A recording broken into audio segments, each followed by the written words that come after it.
জলিলুল কদর পয়গম্বর হযরত আইয়ুব আলাইহিস সালাম, বনি ইসরাইলের পয়গম্বর। আল্লাহ পাক নিয়ামত রহমত বলতে এমন কিছু বাদ নাই যা আল্লাহ তার এই নবীকে দেন নাই। সুস্থতার নিয়ামত, 70 বছর পর্যন্ত অসুস্থ কি জিনিস এটা ইনি বুঝতেনই না। এমনকি ঘাম বিছে আছে না, তাফসীরে কিতাবে লিখে সর্দিও হয় না, এটা ঘাম বিছে উঠে নাই। এতটা নিয়ামত আল্লাহ এই নবীকে দিলেন। আবার রাজত্বও দিছেন, বড় বড় বাগানের মালিক, সহায় সম্পদের কোনো অভাব নাই, 6টা জওয়ান জওয়ান ছেলে, আবার 4টা স্ত্রী অধিক সুন্দরী, সর্বদা স্বামীর খেয়াল করেন। আর নবীকেও আল্লাহ পাক যেমন দেখতে তেমন চেহারায়, তেমন সৌন্দর্য, তেমন বডি, তেমন অর্থ, কোন দিক দিয়ে কোনো অভাব নাই। এই অবস্থায় ইনি আল্লাহর বন্দেগী করেন। এত সুখে থাকার পরও আল্লাহকে ভুলেন না। আমাদের ভিতরে কিছু মানুষ আছে পয়সা হয়ে গেলে এখন আর মসজিদে পাওয়া যায় না, ঠিক না? গাড়ি বাড়ির মালিক হয়ে গেলে এখন আর মসজিদে পাওয়া যায় না। সুখে পড়লে কেউ আছে আল্লাহকে ভুলে যায়, আবার কেউ আছে দুঃখে পড়লে আল্লাহকে ভুলে যায়। কিন্তু দুনিয়ার বৈশিষ্ট্য হলো কখনো সুখ কখনো দুঃখ, আর এই দুনো হালতে আল্লাহকে খুশি রাখতে হবে, তাহলে ইমানি পরীক্ষা আপনি পাস।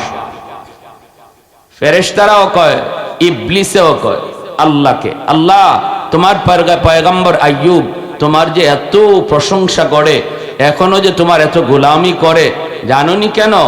এত সুখে রাখছো যে, খুব সুখে আছে তো, অভাবে পড়ে নাই, পেরেশানিতে পড়ে নাই, মুসিবতে পড়ে নাই। ইবলিস কয় একটু বিপদ দিয়া দেখো, তোমার জিকির করবে দূরের কথা, গোলামি করবে দূরের কথা, আমি ইবলিস বললাম তোমার নাম পর্যন্ত ভুলে যাবে। ইবলিস কয়। আল্লাহ পাক রব্বুল আলামিন বলতেছে, তুই আমার নবীর কি মনে করলি? এটা আবার পয়গম্বর, বিপদে পড়লো আমাকে ভুলবে না। কয় না, বিপদে পড়লে ভুলে যাবে, গোলামি তো ভুলবেই, তোমার নামও ভুলে যাবে।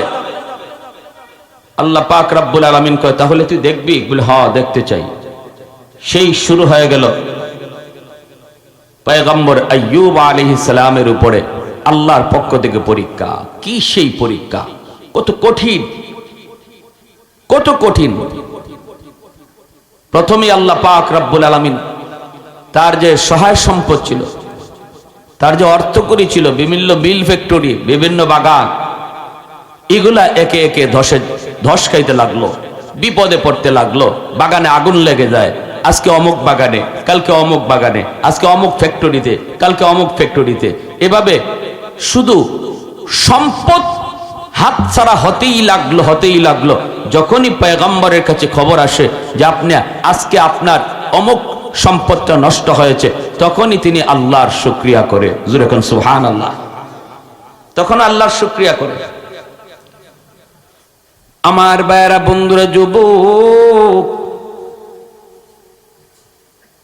যেই মাত্র নবী আল্লাহর শুকরিয়া আদায় করেন, আল্লাহ পাক রব্বুল আলামিন ইবলিসকে বলেন, দেখ আমার পয়গম্বরের সংবাদ এসেছে তার বিপদ, এরপরও কিন্তু নাশুকরি করে না, আমি আল্লাহর নাশুকরি করে না।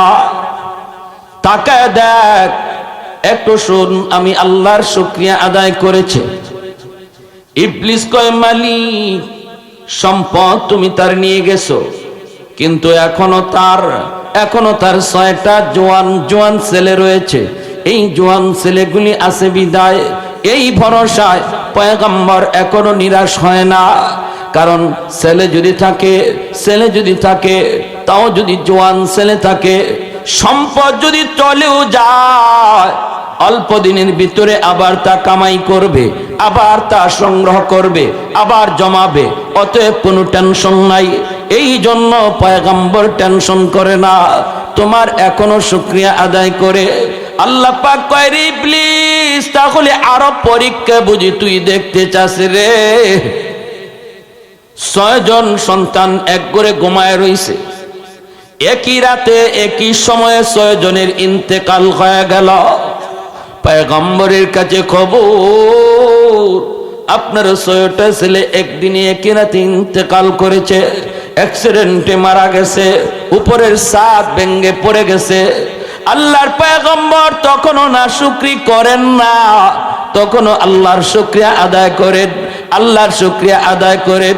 ও মালিক, সন্তান ছিল আমার কাছে আমানত, মালিক ছিলাম না আমি, মালিক ছিলে তুমি, দখলে ছিল আমার এই সম্পদ, এই সম্পদ সন্তানের সম্পদ ছিল আমানত, আমানতের বস্তু যতক্ষণ নিজের কাছে থাকে এতক্ষণই বোঝা মনে হয়, মালিককে বুঝায়া দিতে পারলেই হালকা মনে হয়, হালকা মনে হয়। তোমার দেওয়া সম্পদ, তোমার দেওয়া আমানত তুমি ফিরায় নিছো, আমার কোনো বাধা নাই, আমার কোনো আপত্তি নাই, আমার কোনো নাশুকরি নাই, আমি তোমার দরবারে শুকরিয়া জানাই। জোরে কোন সুবহানাল্লাহ। আল্লাহ বলে, ইবলিস দেখ, একটু শুন, ভালো করে শুন, আমার পয়গম্বরের কি পরিমাণ শুকরিয়া। ইবলিস কয়, মালিক এখনো তার 4টা স্ত্রী রয়েছে, স্ত্রী যদি থাকে তাহলেও কোনো টেনশন নাই, সন্তান গেছে আবার সন্তান আসবে, এজন্য পয়গম্বর টেনশন করে না।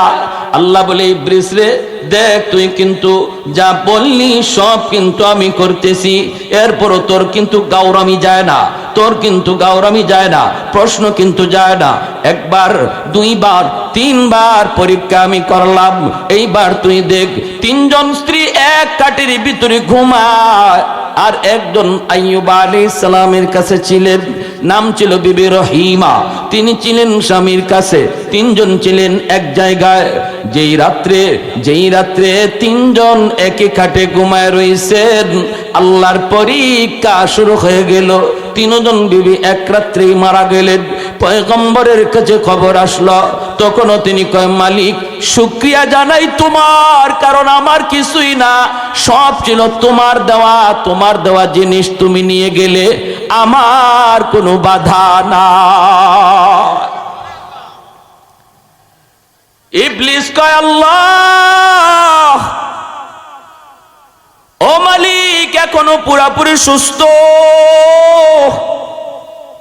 নবী এখনো সুস্থ রয়েছে, এজন্য টেনশন করে না, এজন্য টেনশন করে না, সুস্থতার নিয়ামত তুমি দাঁড়ে দিয়া রাখছো, টেনশন করে না। এজন্য আল্লাহ পাক কয়, তাহলে এটাও তুই দেখবে, কয় এটাও দেখবো। আল্লাহর পরীক্ষা থেকে এইবার পরীক্ষা শুরু হয়ে গেল, আল্লাহর তরফ থেকে পরীক্ষা, শারীরিক পরীক্ষা শুরু হয়ে গেল।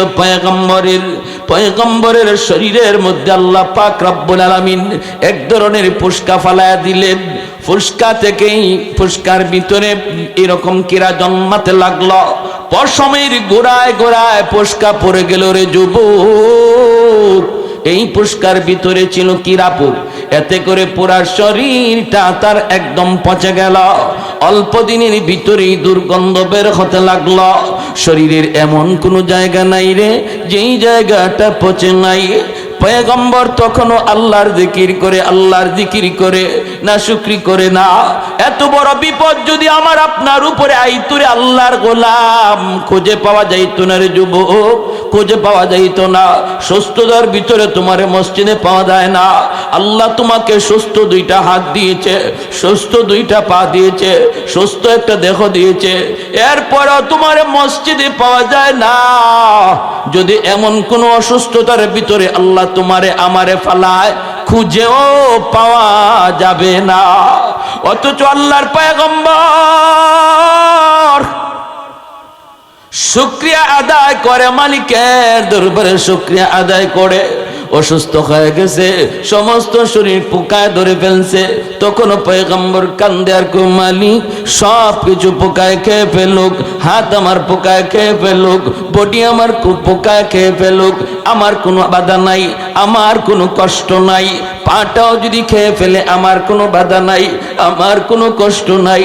70 বছর তুমি আমারে সুস্থ রেখেছ, একটা ফুসকা পর্যন্ত পড়ে নাই, গামবিচি পর্যন্ত তুমি আমাকে দেও নাই, আমার মাথা ব্যথাটা পর্যন্ত 70 বছরে তুমি একবারও দেও নাই। ওই শুকরিয়া আদায় করে আমি শেষ করতে পারবো না। অতএব মালিক, এখন যদি তুমি অসুস্থতা আমাকে দাও, অসুবিধা নাই, সবর করার মতো ধৈর্য আমাকে দিও, সবর করার মতো ধৈর্য আমাকে দিও। আর আমার জিহ্বাটা পোকা দিয়া খাওয়ায়ও না,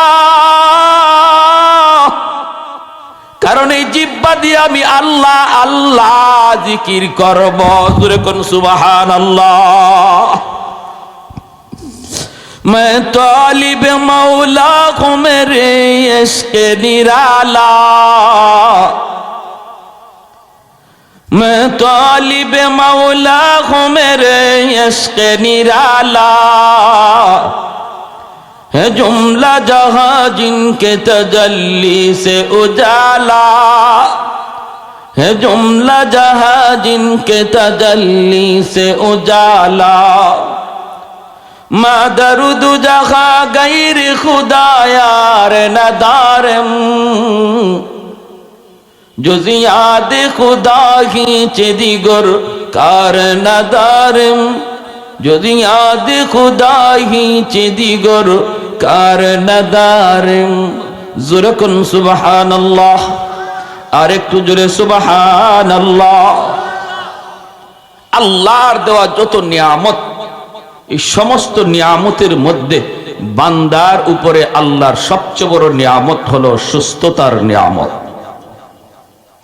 মুসা আলাইহিস সালাম একদিন আল্লাহকে জিজ্ঞেস করলেন, আল্লাহ, আমি যদি খোদা হই আর তুমি যদি বান্দা হও, এটা তো হবে না কোনোদিন।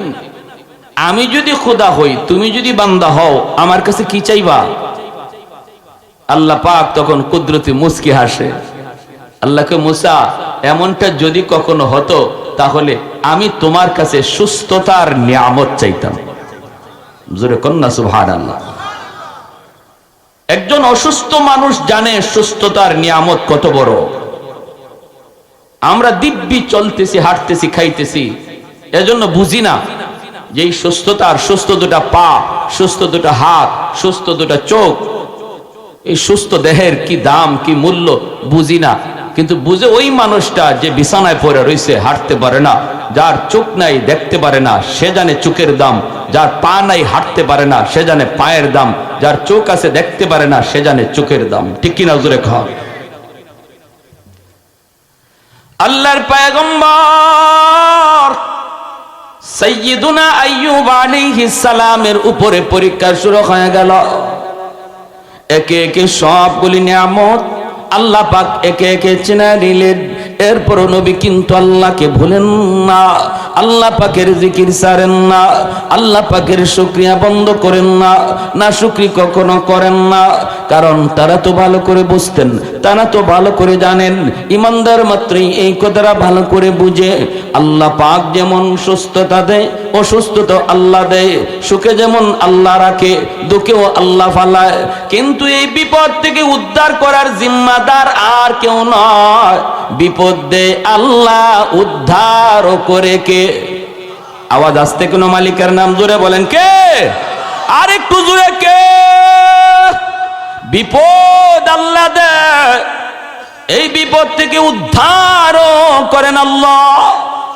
এজন্য ইমানদার মুমিন বিপদে পইরা আল্লাহ পাকের নাশকরি কখনো করে না, সর্বদা আল্লাহর শুকরিয়া আদায় করে আর বলে, মালিক, সুস্থতা তোমার, অসুস্থতাও তোমার। আল্লাহ মুমিনের জন্য সুস্থতা এটাও নিয়ামত, অসুস্থতাও নিয়ামত। অসুস্থ, এই অসুস্থতার দ্বারা, বিপদ মুসিবতের দ্বারা যদি মুমিন সবর করতে পারে, এই সবরের কারণে আল্লাহ পাক রব্বুল আলামিন বিপদ দিয়া তার গুনাহগুলিকে আল্লাহ মুছে নেয়, গুনাহগুলিকে আল্লাহ মুছে নেয়। হাদিস শরীফে আল্লাহর নবী বলেন, একজন মুমিনের মর্যাদা আল্লাহ পাক জান্নাতে যেই জায়গায় তুলতে চান, ওই জায়গায় পৌঁছতে যদি তার আমল তারে না পারে, অতিরিক্ত আমল লাগে ওই জায়গায় পৌঁছতে, কিন্তু বান্দা ওই পরিমাণ অতিরিক্ত আমল করে না, ফরজ আমল করে কিন্তু অতিরিক্ত আমল তার এখানে পৌঁছাইতে পারে না। রব্বুল আলামিন ওই গ্যাপটা পূরণ করে তার বিপদ দিয়া, তার মুসিবত দিয়া। ওই বিপদে যদি সে সবর করে, ওই গ্যাপটা পূরণ করে মালিক ওই জায়গায় তারে পৌঁছায় দেয়। তাহলে বিপদ এটাও মুমিনের জন্য রহমত, ঠিক কিনা জোরে বলেন? অসুস্থতা এটাও মুমিনের জন্য রহমত। অসুস্থতার দ্বারা গুনাহ মোচন করা হয়, বিপদের দ্বারা আল্লাহ গুনাহ মোচন করে দেয়। এমনকি নবী বলেন, একজন মুমিন যদি হাঁটতে যায়, একটা হুচট খায়, হুচটটা খেয়েও যদি কই ইন্না লিল্লাহ, এই হুচটের দ্বারাও আল্লাহ তার একটা মর্যাদা বাড়ায় দেয়। একটা কাটা বিদ্ধ হয়েছে পায়ে, এতেও যদি ইন্না লিল্লাহ কয়, আল্লাহ সব তোমারই ইচ্ছা, আল্লাহ সব তোমারই, আল্লাহ সব তোমারই, আল্লাহ সুখে রাখো তুমি, দুঃখে দেও তুমি, দুঃখ দেও তুমি, আল্লাহ আরামে রাখো তুমি, বিপদে ফেলাও তুমি। আল্লাহর উপরে যখন ভরসা করে, তখন ওই কাটা যে পায়ে দিয়ে বিদ্ধ হইছে, এর দ্বারাও আল্লাহ তার গুনাহ মোচন করে দেয়। সুবহানাল্লাহ। তাহলে বিপদে পড়লে কি আমরা হায় হুতাশ করব না সবর করব? সবর করার তরিকা কি? নামাজে না আইসা, মসজিদে না আইয়া, নামাজ না পড়া না। সবর করার আলামত হলো সে বিপদে পড়াও মসজিদে আসে, ঠিক না? বিপদে পড়াও সে নামাজ পড়ে, অসুবিধার মধ্যে বহু টেনশন মাথায়, এরপরও নামাজ ছাড়ে না। কিছু মানুষ কয়, হুজুর কি নামাজ পড়বো, টেনশনেই নামাজ পড়তে পারি না। তার বলে অতিরিক্ত টেনশনে নামাজ পড়া হয় না। ওই যে কিছু মানুষে কয়, কি নামাজ পড়বো, কবরের টেনশনেই তো বাঁচি না, কবরের টেনশনেই সে বাঁচে না, এজন্য নামাজ পড়ে না। হায় রে, কবরে গেলে কি হবে? আহা,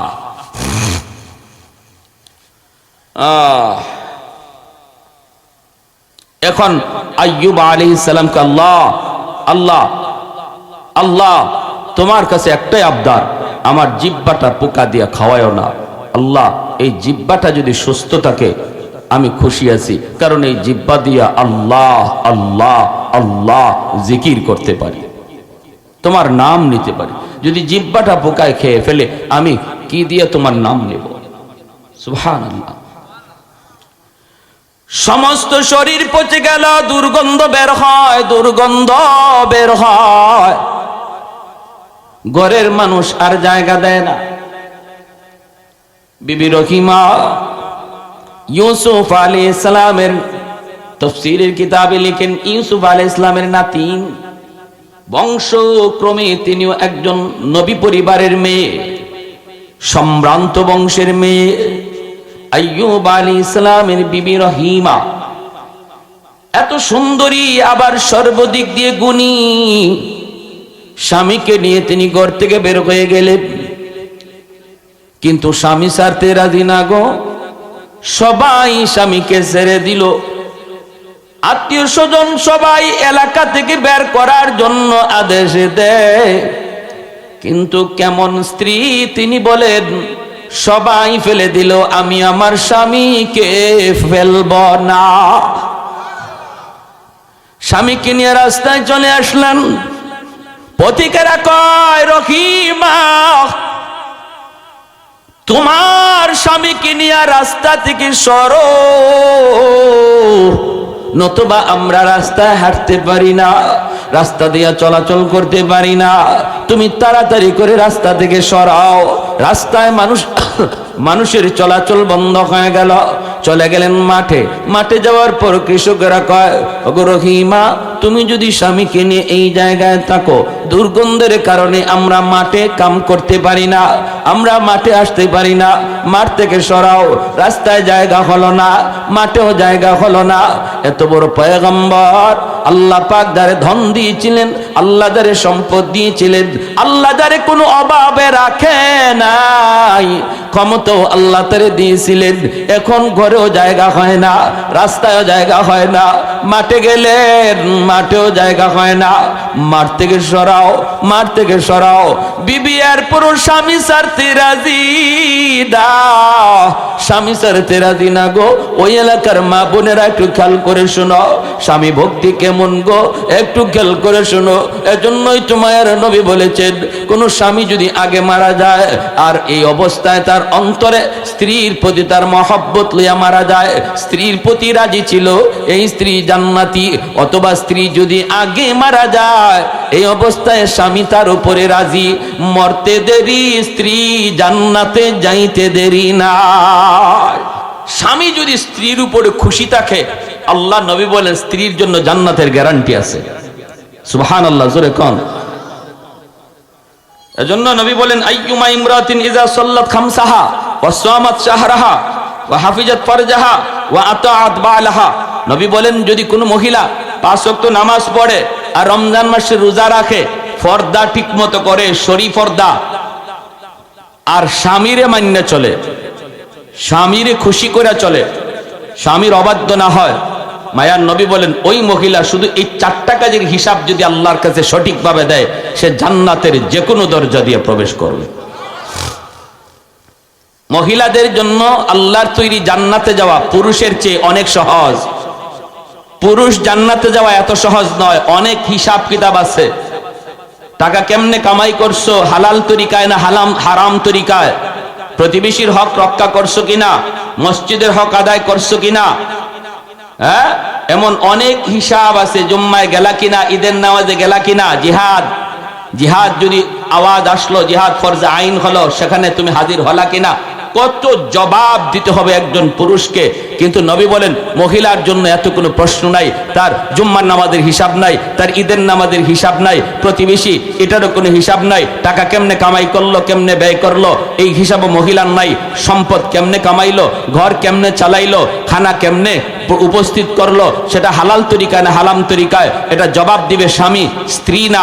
এজন্য নবী বলে মহিলা তোমার হিসাব অল্প, শুধু নামাজের হিসাবটা যথাযথ যাও, সঠিক টাইমে নামাজ পড়লা কিনা, অক্তমতো নামাজ পড়ছো কিনা, রমজান মাস আসছে, রমজানের রোজাগুলি সঠিকভাবে রাখলা কিনা, এই 2টা। 3 নাম্বার হলো তুমি পর্দা করছো কিনা, শরী পর্দা। শুধু ঘর থেকে বের হইলেই বোরকা পরে বের হলা, এটাই শুধু পর্দা নয়, ঘরের ভিতরে পর্দা আছে, ঘরের ভিতরে পর্দা আছে, আত্মীয় স্বজনের সাথে পর্দা আছে, সম্পর্কে চাচাতো ভাই তার সাথে পর্দা করা ফরজ, সম্পর্কে খালাতো ভাই তার সাথে পর্দা করা ফরজ, মামাতো ভাই পর্দা করা ফরজ। এরকম ভাবে গ্রামের সম্পর্কের চাচা, গ্রামের সম্পর্কের নানা, গ্রামের সম্পর্কের দাদা, গ্রামের সম্পর্কের মামা, এমন যত গ্রামের সম্পর্ক, চাচাতো সম্পর্ক, সব তোমার জন্য বেগানা, তাদের সাথে পর্দা করা ফরজ। অতএব ঘরের ভিতরেও তুমি পর্দা মানছো কিনা, ঘরের বাহিরেও তুমি পর্দা করছো কিনা, এই হিসাব। 4 নাম্বার হলো স্বামীর খুশি করে চলছো কিনা, না স্বামীর অবাধ্য ছিলা, স্বামী বলছে এখানে যেও না,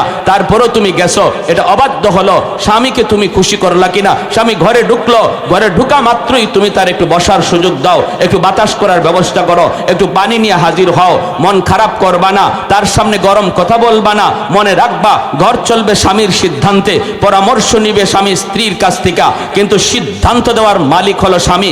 যেই সমস্ত স্ত্রীরা তার স্বামীর এই সিদ্ধান্তের মালিক মনে করে চলতেছে, আল্লাহর নবী বলেন এই 4 কাজের হিসাব যার সঠিক, সে জান্নাতের যে কোনো দরজা দিয়ে ঢুকবে, কেউ তারে বাধা দিবে না।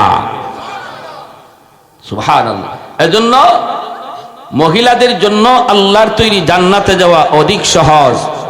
মায়ার নবী বলছেন পুরুষের আগে মহিলার দোয়া আল্লাহর কাছে কবুল হয়।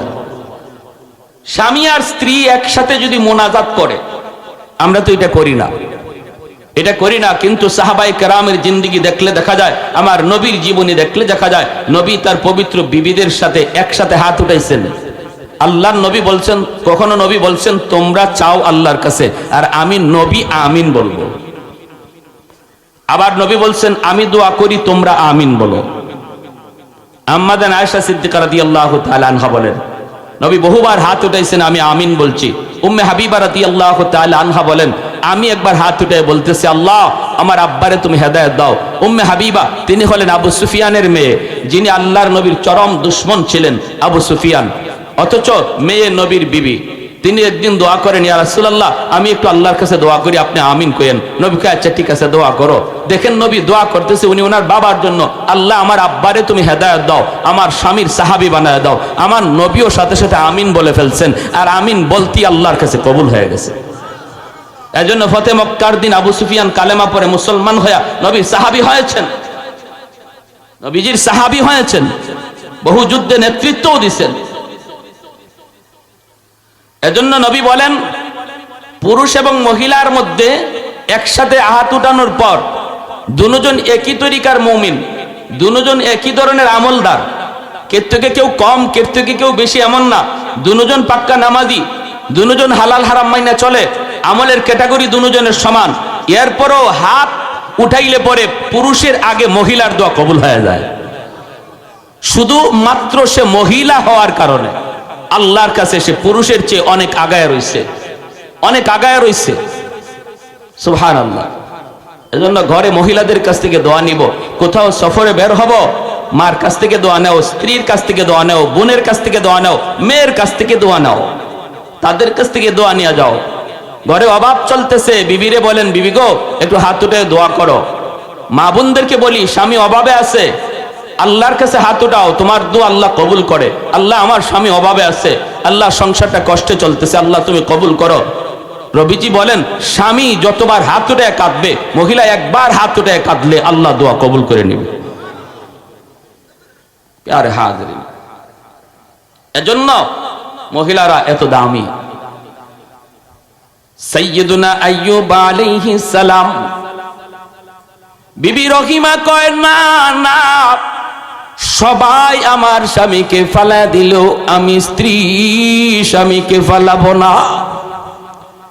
জঙ্গলে চলে গেলেন, জঙ্গল যেখানে একটা ডাস্টবিন ছিল, ডাস্টবিন থেকে এমনি ময়লা বের হয়, এই ডাস্টবিনের পাশেই তিনি যাইয়া স্বামীকে নিয়ে একটা ছোট্ট তাঁবুর মতো বানাইয়া এখানেই থাকতে শুরু করলেন। একদিকে জঙ্গল, আবার পাশেই রয়েছে ডাস্টবিন, ডাস্টবিন থেকে দুর্গন্ধ, এজন্য কেউ এই রাস্তা দিয়ে আসে না, এই দিক দিয়ে কেউ যায় না।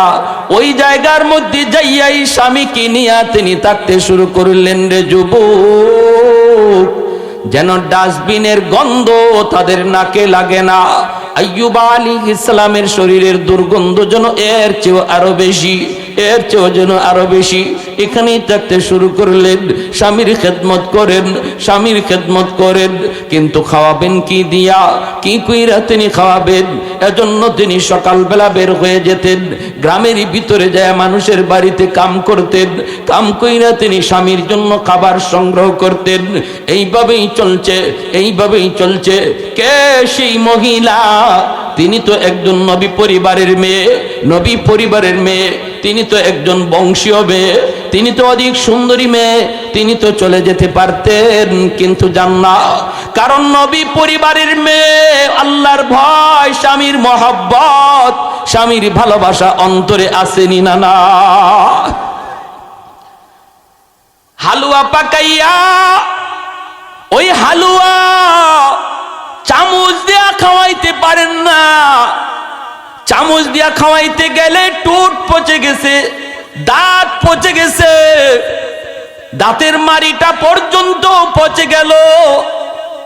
জিহ্বাটা শুধু আল্লাহ পাক সুস্থ রেখেছেন রে আল্লাহর গোলাম, জিহ্বাটা শুধু সুস্থ, দাঁতের মাড়িটা পর্যন্ত পচা, এইভাবে ঠোঁটটা পর্যন্ত পচা।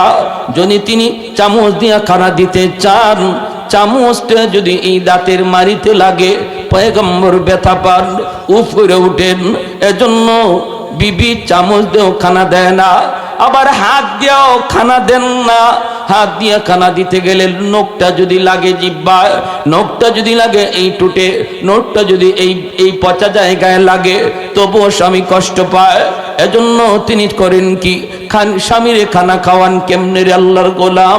নিজের জিহ্বাটারে তিনি চামচ বানাইয়া, ওই জিহ্বাটার মধ্যে হালুয়া লাগাইয়া, এই জিহ্বাটা স্বামীর মুখের ভিতরে ঢুকাইয়া দেন।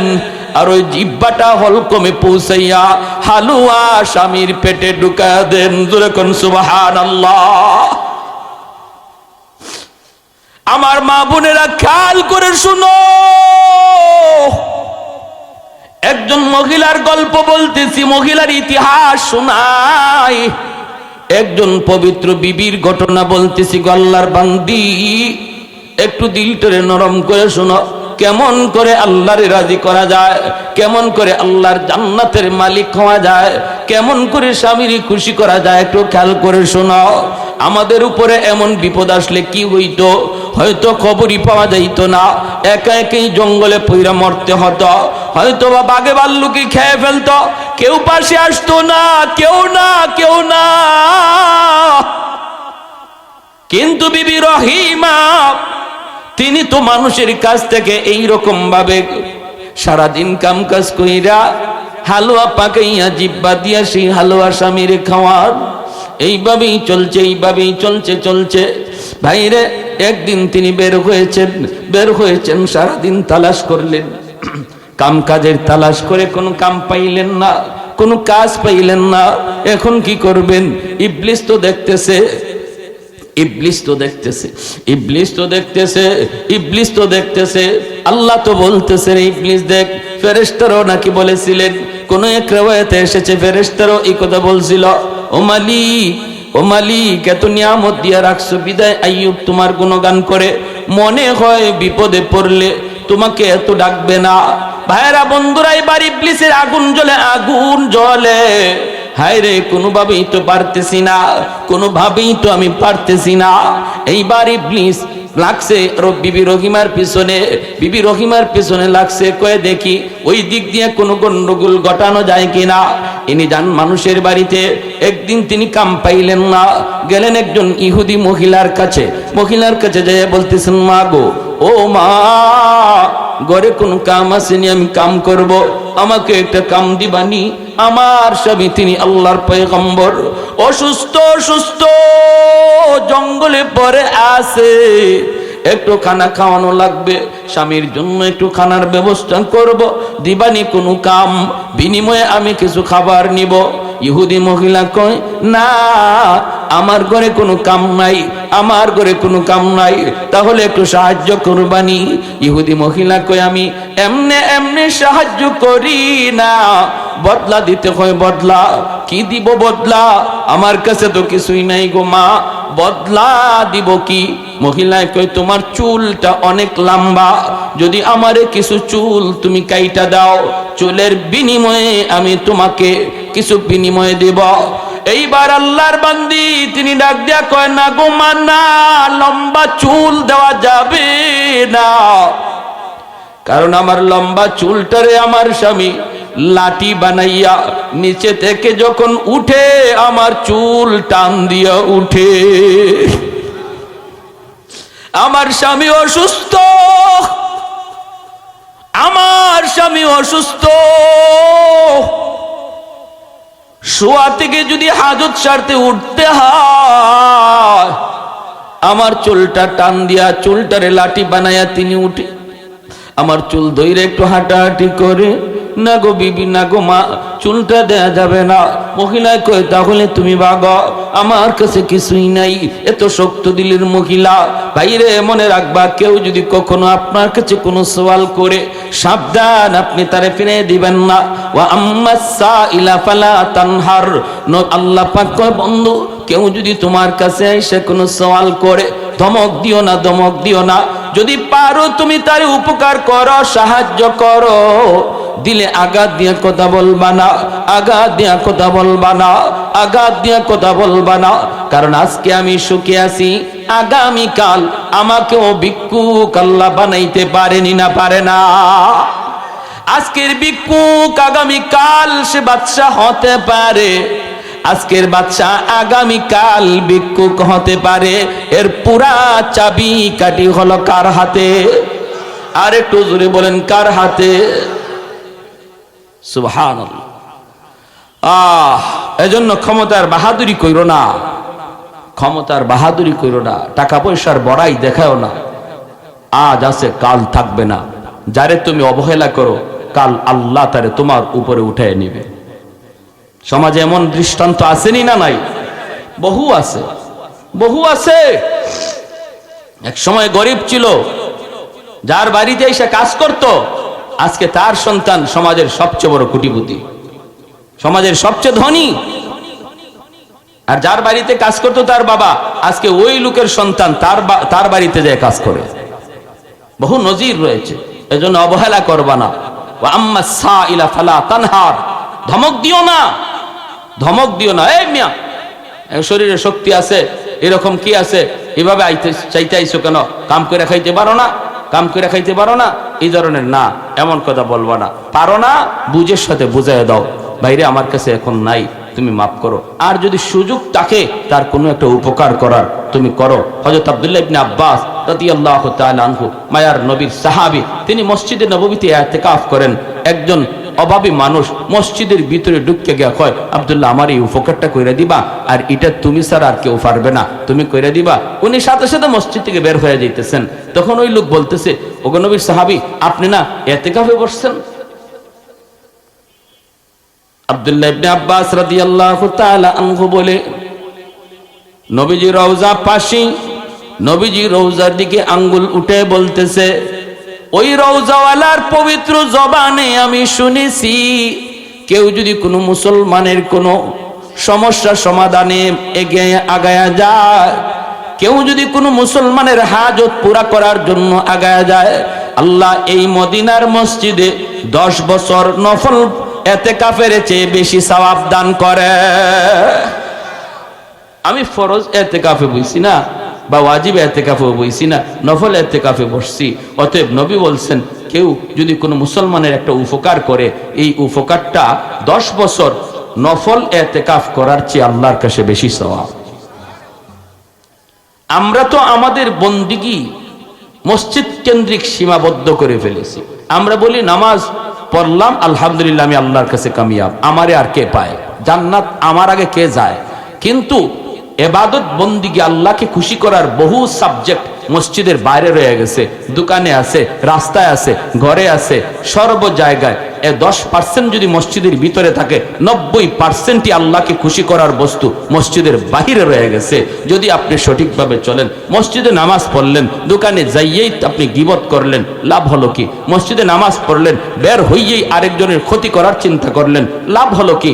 কিন্তু মসজিদ থেকে বের হইয়া যে মানুষটা মানুষের উপকারের চিন্তা করে, মানুষের ক্ষতি তার মাথায় নাই, কেউ যদি বিপদে পড়ে তাকে উদ্ধার করার চেষ্টা করে, গীবত করে না, শিকায়াত করে না, আলিম উলামার বদনাম করে না, ইমাম মুয়াজ্জিনের বদনাম করে না। যে ইমাম সাহেব 24 ঘন্টা মুসল্লিদের জন্য রহমতের দোয়া করে, সে মুসল্লি যদি ইমাম সাহেবের বদনাম গায়, তার মতো নিমক হারাম আর কেউ হতে পারে না। অতএব যেই মানুষটা মসজিদ থেকে বের হইও তার জীবনটারে সহজ সরল সাদা মাটা রাখে, আল্লাহ পাক তার গোটা জীবনের পুরা মার্ক 100 তার বন্দেগীর ভিতরে লাগাইয়া দেয়। আর আমি মসজিদে আলহামদুলিল্লাহ নামাজ পড়লাম, কিন্তু বের হইয়াই আমার যত ধরনের শয়তানি বুদ্ধি আছে মাথাত, কোনো লাভ নাই, কোনো লাভ নাই। 10% আপনি আদায় করলেন, 90%ই আপনার মাইনাস, 90%ই আপনার জীবন থেকে মাইনাস হয়ে গেল। যে মানুষটা ফরজ নামাজ পড়ে আপনার মতো নফল পড়ে নাই, এত লম্বা তসবিহও পড়ে নাই, কিন্তু খারাপ চিন্তা মাথায় নিয়ে ঘুরে না, সে আপনার বহু আগে আল্লাহর তৈরি জান্নাতে চলে যাবে, বহু আগে জান্নাতে যাবে। কিন্তু আপনার হয়তো লম্বা তসবিহ ছড়া ছিল, কিন্তু কোনো লাভ নাই, কারণ খারাপ চিন্তা মাথায় ছিল। প্যারে হাজিরিন, এজন্য কষ্ট পাইতেছেন কি ভাই? কষ্ট পাইতেছেন? যে কথা বলতেছি, যখন ওই মহিলা বলতেছে না, তাহলে চুল না দিলে আমি দেব না, তখন উনি বাধ্য হয়ে বলছেন কি করব, স্বামীরে তো খাওয়াইতে হবে। তিনি কিছু চুল দিয়া দিচ্ছেন, এই চুল দিয়া ওই খানা লইয়া আসতেছেন। এদিকে ইবলিস সাথে সাথে আইয়ুব আলাইহিস সালামের কাছে মানুষের বেশ ধরে আয়া কয়, শোনো, খবর রাখো, তোমার বউ, তোমার স্ত্রী, সে যে প্রতিদিন গিয়া খানা আনে তোমার জন্য, এই খানা কেমনে আনে তুমি জানো? আইয়ুব আলাইহিস সালাম বলতেছে, কেমনে আনে? আরে মানুষের বাড়িতে চুরি করে করে তোমার জন্য খানা আনে। আইয়ুব আলাইহিস সালাম বলে, এটা কও কি তুমি? বলে, হ্যাঁ আমি নিজের চোখে দেখছি। কত সরব, মিথ্যা কথা বলো, আমার স্ত্রী এমন কাজ করবে না। বিশ্বাস যদি না হয় আজকে আসার পরে দেখো তার চুল কাটা, আজকে চুরি করতে গিয়ে ধরা খাইছে আর চুল কেটে দিছে। নাউজুবিল্লাহ, জোরে কইতেন না। এর নাম হইল ইবলিস। এর নাম কেমন ইবলিস দেখছেন? কোন জিনিস কোন দিকে নিয়ে গেছে। আসলে পরে দেখেন চুল কাটা পাইবেন, চুরি ধরা খাইছে আজকে, সব দিন তো আর ধরা খায় না, আজকে ধরা খায়া গেছে, এজন্য চুল কেটে দিছে। সাইয়্যিদুনা আইয়ুব আলাইহিস সালাম কলিজার ভিতরে যেন কেউ আঘাত করলো, এত কষ্ট তিনি পাইলেন। তিনি তো পয়গম্বর, তিনি তো চুরি মাল খেতে পারেন না। চোখ দিয়ে দর দর করে পানি পড়ে কান্দেন, মালিক কেমন পরীক্ষায় ফেলাইছো জানি না গো। ও মালিক, আমি তো হারাম মাল খাইতে রাজি না, চুরির মাল খাইতে রাজি না, মরতে রাজি, চুরির মাল খাইতে রাজি না। তাহলে আজকে আসার পরে যদি আমার স্ত্রীর চুল কাটা আমি দেখি, তাহলে তাকে অবশ্যই 100টা বেত্রাঘাত করব। কসম খুদার মালিক, 100টা বেত্রাঘাত করব। যেই মাত্র বিবি আসছেন খানা নিয়া, আইয়ুব আলাইহিস সালাম খানা খাইবেন পরে আগে চুলের দিকে তাকাইয়া দেখেন লম্বা চুল কাটা হয়ে গেছে। কসম তো করে ফেলছেন, ডাক দিয়া কয় রহিমা, আমি তোমার খানা খাইব না গো। তুমি বুঝি মানুষের বাড়িতে চুরি কইরা খানা আনো, আজকে তুমি ধরা খায়া গেছো, আজকে তোমার চুল কাইটা দিছে। আল্লাহর বান্দির যেন মাথায় আসমান ভাঙ্গা পড়ছে। স্বামী গো, কেমন করে তুমি এমনটা বিশ্বাস করেছো? কে বলেছে? কে বলেছে? বলে মানুষ বেশে একজন, বলে সে আর কেউ নয়, সে হলো ইবলিস, সে হলো ইবলিস। ওগো স্বামী, এমন এমন ঘটনা, ইহুদি মহিলা খানা দিতে চায় না, এজন্য আমি এই জন্য মানতে বাধ্য হয়েছি। আল্লাহর পয়গম্বর এখন কি করবেন? তিনি তো ঘটনা বুঝতে পারছেন, এত মূলত ইবলিস ছিল। আল্লাহ জিব্রাইল রে পাঠায় কই, জিব্রাইল তাড়াতাড়ি যাও, আমার বন্ধু আইয়ুব রে যায়া কও, আইয়ুব রে যায়া কও 100টা ছোট ছোট কঞ্চি, 100টা ছোট ছোট কঞ্চি এক জায়গায় মুঠ কইরা আস্তে কইরা যেন রহিমাকে একটা আঘাত দিয়া দেয়। তার যে কসম ছিল, কসম পুরা হয়ে যাবে। এইবার বিবি রহিমা আয়েশা স্বামীর জড়ায় বলতেছে, স্বামী গো, ও স্বামী, হা করো। হালুয়া খাওয়াইতেছেন জিব্বার মধ্যে লইয়া, মুখের ভিতরে নিজের জিব্বাটা ঢুকাইলেন। জিব্বাটা ঢুকাইতে আজকে একটা পোকা, ওই বিষাক্ত পোকা বিবি রহিমার জিব্বার মধ্যে একটা পোকায় কামড় দিয়া বসলো। যেই মাত্র একটা পোকায় কামড় দিল, চিৎকার দিয়া যন্ত্রণায় তিনি বেহুশ হয়ে মাটিতে পড়ে গেছেন। একটু পরে হুশ ফিরার পরে কেন্দে কেন্দে বলতেছেন, স্বামী গো, একটা পোকার কামড় আমি সহ্য করতে পারলাম না। আজকে এতটা বৎসর, 13টা বৎসর হয়ে গেল, এতগুলা পোকার কামড় আপনি কেমন করে সইতেছেন? এতগুলা পোকার কামড় কেমন করে সহ্য করেন? ওগো স্বামী, একটু আল্লাহর কাছে বলো না, আল্লাহ যেন এইবার আপনারে সুস্থ করে দেয়। এমনি সাইয়্যিদুনা আইয়ুব আলাইহিস সালাম বলতেছে, বিবি গো, ও বিবি, তুমি এমনটা কেন বলেছো? তুমি যদি অধৈর্য হয়ে থাকো, তোমার যদি আর ধৈর্য না কোলায়, চলে যেতে পারো, আমার কোনো বাধা নাই। আমার আরো 3 জন স্ত্রী ছিল, ওই দিন যদি তুমি তাদের সাথে থাকতে, তুমিও তো মারা যাইতে। আমি আইয়ুব একাই থাকতাম, আমাকে আল্লাহ দেখতেন। ওতে বিবি গো, তুমি যদি অধৈর্য হয়ে থাকো, চলে যেতে পারো। আমি এমন দোয়া আল্লাহর কাছে করব না, কারণ আল্লাহ যদি কয়, আইয়ুব 70 বছর আমি তোমারে সুস্থ রাখছি, এখনো তো 70 বছর হয় নাই, 70 বছরের ভিতরে আমি তোমাকে কোনো ধরনের রোগ দেই নাই, কোনো অসুস্থতা দেই নাই রে। এই অসুস্থ অবস্থায় মাত্র 13 বছর হয়েছে, 70 বছর এখনো তো সমানে সমানে হয় নাই, এখনই বুঝি অধৈর্য হয়ে গেছো? না গো বিবি, না, 70 বছর পরে এবার আমি বলবো, মালিক সমান সমান হইছে, দয়া কইরা তুমি সুস্থ করে দাও। জোরে কোন সুবহানাল্লাহ। আল্লাহ পাক রব্বুল আলামিন জিব্রাইল আমিনকে বাড়াইলো, জিব্রাইল তাড়াতাড়ি করে যাও, আমার বন্ধু সাইয়্যিদুনা আইয়ুবের কাছে যাও রে। সায়াতরে জিজ্ঞেস করো সে কি চায়। ভাইরে আমি আপনি কিন্তু অসুস্থ অবস্থায়, আল্লাহ তুমি অসুস্থ দিছো দেও, এমন দোয়া আমি আপনি করব না। মনে রাখবেন আমার আপনার দোয়া কিন্তু ভিন্ন। আমি আপনি দোয়া করবো, আল্লাহ তুমি আমারে বিপদ দিছো, অসুস্থতা দিছো।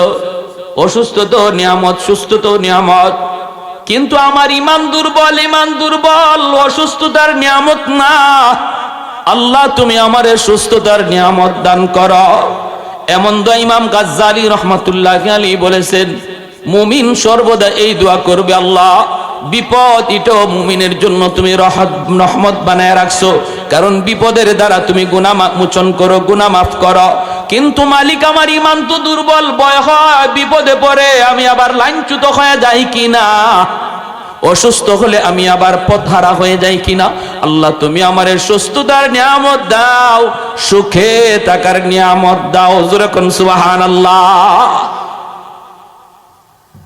জিব্রাইল আলাইহিস সালাম তিনি আসলেন, একটু জিকির করি লা ইলাহা ইল্লাল্লাহ জুড়ে।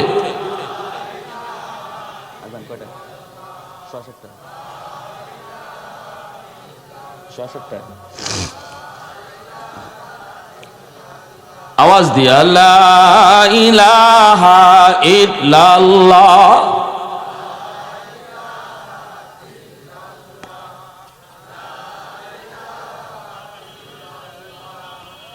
লা ইলাহা ইল্লাল্লাহ।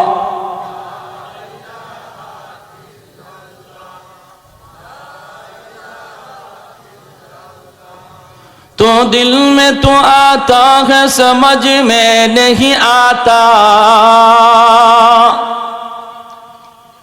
तो दिल में तो आता है समझ में नहीं आता, बस जान लिया मैं तेरी पहचान यही है,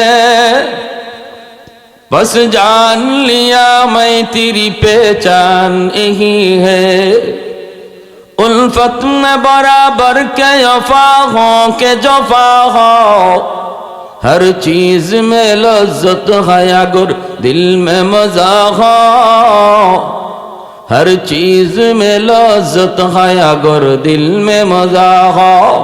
एक चश्म ज़दन गाफिल ज़ा शाह नबाशी, शायद की निगाहे कुनदागाह नबाशी, शायद की निगाहे कुनदागाह नबाशी।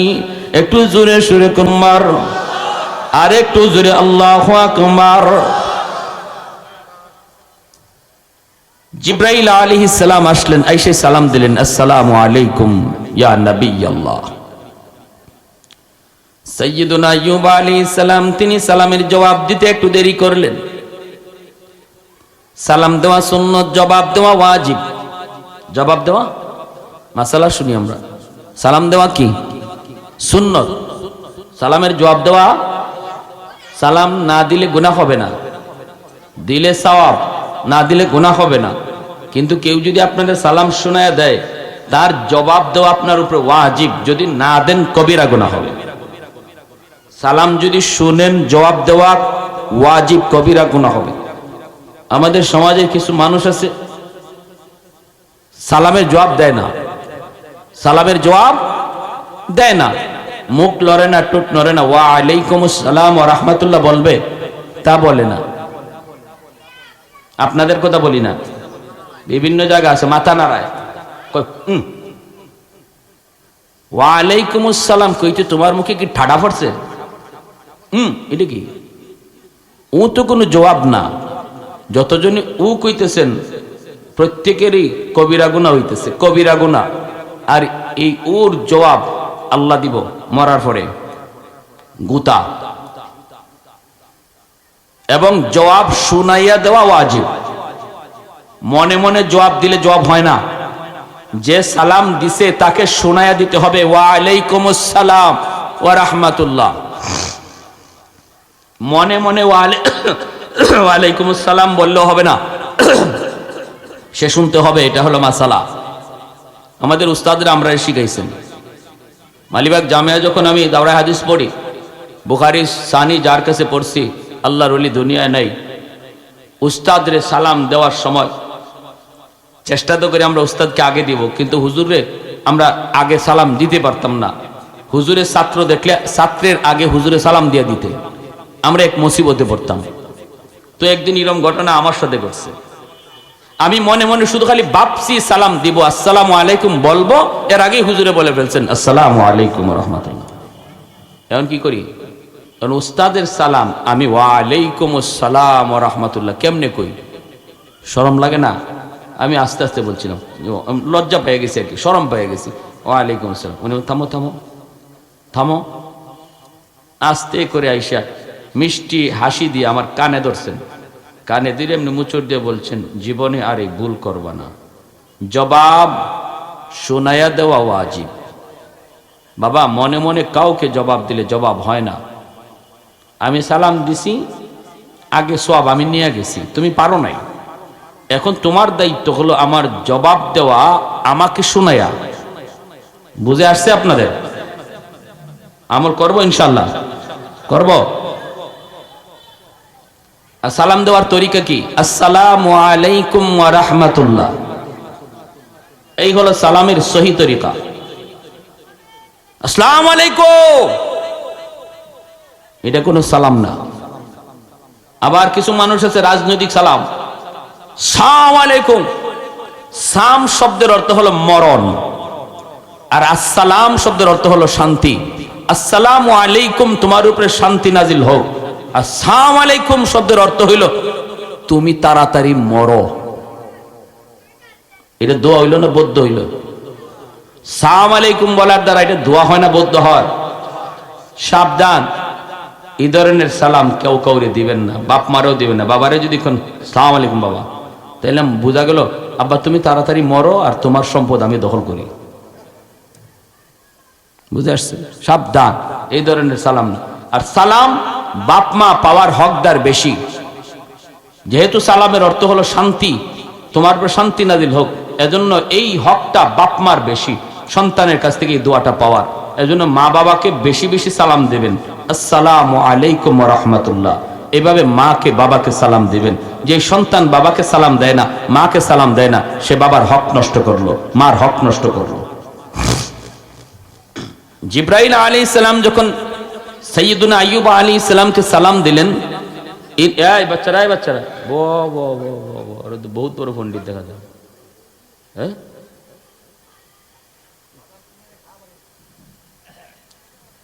তিনি জবাব দিতে একটু দেরি করলেন। জিব্রাইল আলাইহিস সালাম বলতেছেন, ও আল্লাহর পয়গম্বর, আপনি যদি সালামের জবাব দিতে দেরি করেন তাহলে উম্মতে করবে কি? বুঝেননি? নবী হইয়া যদি সালামের জবাব দিতে দেরি করেন তাহলে উম্মত করবে কি? উম্মতে কি শিখবো? সাইয়্যিদুনা আইয়ুব আলাইহিস সালাম বলতেছেন, ভাই জিব্রাইল, তুমি যখন আমাকে সালাম দিয়েছো ওই টাইমটাতে একটা পোকা মাত্র আমার জিহ্বায় উঠছে। আমি যদি সালামের জবাবটা তখন দিতাম, জিহ্বা থেকে পোকাটা মাটিতে পড়ে যেত।